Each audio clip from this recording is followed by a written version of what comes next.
అనుకోలేదే నువ్వు నాకు అమ్మని ఒక్క నిమిషమైనా ఉండలేనే నువ్వు లేనిదే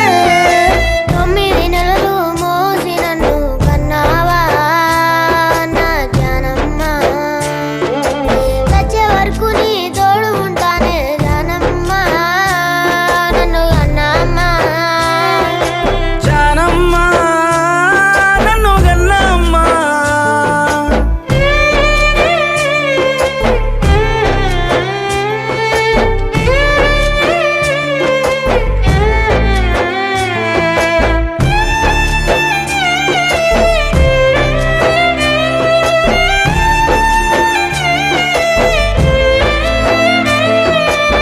పెడు మెతుకులు తినడానికి లేకున్నా కొండంత కష్టం పడ్డావే ఎన్ని అవమానాలొచ్చిన అట్ట గుండెల్లో దాసుకున్నావే